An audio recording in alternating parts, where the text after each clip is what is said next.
Upang masiguro ang maayos, balanse at makatarungang pamamalakad ng bansa, itinatag sa Saligang Batas ng Pilipinas ang tatlong sangay ng pamahalaan.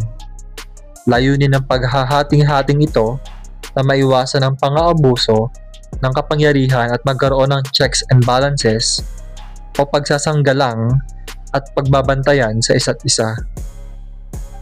Sangay ehekutibo o executive branch.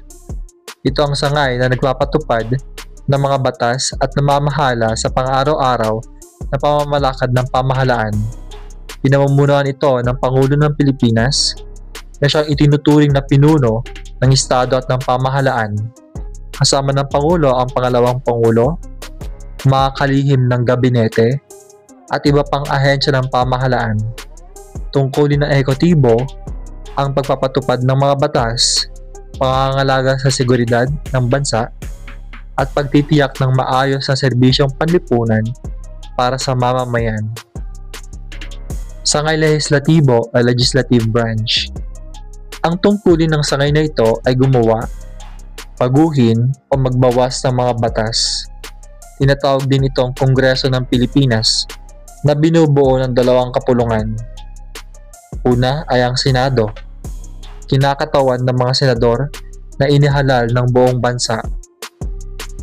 Kapulungan ng mga kinatawan, kinakatawan ng mga kongresista mula sa mga distrito at party list.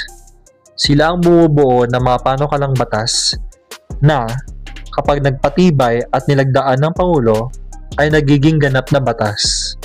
Kung minsan, maaari ring ipasa ang isang batas kahit hindi aprobahan ng Pangulo sa pamamagitan ng override.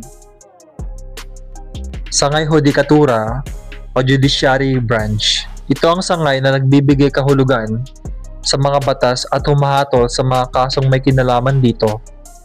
Pinamumunuan ito ng Korte Suprema, kasama ang mga mahistrado at iba pang mababang hukuman.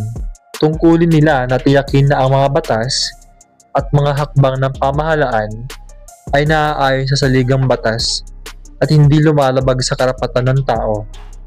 Mayroon silang kapangyarihan ng judicial review upang itawalang bisa ang mga batas o kautusan na salungat sa konstitusyon. Sa kabuuan, ang tatlong sangay ng pamahalaan ay magkakaugnay at may kanya-kanyang gampanin. Ang ehekutibo ang nagpapatupad, ang lehislatibo ang gumagawa, at ang hudikatura ang nagbibigay kahulugan at nagbabantay sa wastong paggamit ng batas. Sa pamamagitan ng sistemang ito, pinananatiling balanse ang pamamahala at pinoprotektahan ang kalayaan at karapatan ng mga mamamayan. Maraming salamat po sa panonood. Huwag kalilimutang i-like ang video at mag-subscribe sa ating YouTube channel. Thank you!